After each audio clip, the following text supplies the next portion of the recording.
Tonight, we are still waiting to learn the identity of the canoer whose body was pulled from the Rock River in Janesville. This was near the Milwaukee Street Bridge. Emergency crews were called to the river last night. 2 people were already on the riverbank, but a 3rd person was missing. A diver found that person's body. The first responders at that call yesterday are now re-emphasizing the importance of water safety should you find yourself in a similar situation. Tonight at 10, Grace Alch has you covered on how to track water conditions and what you can do to help while making sure you stay safe.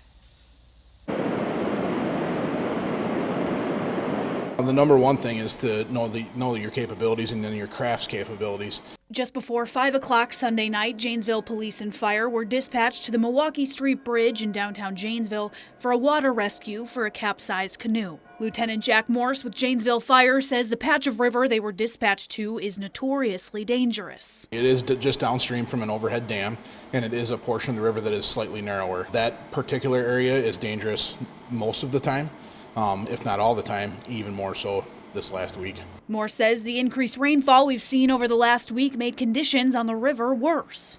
With the recent rainfalls, we had an uptick in the current, so the river acts completely different than it does in a normal setting. Know the situation, know what you're doing. Morse says the best indication of water conditions are going to be recent weather patterns, so pay extra attention to the forecast before heading out on the water.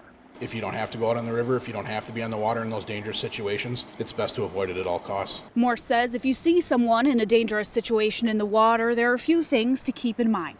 Reach, throw, or row. We're always going to try to reach the victim or throw a rope.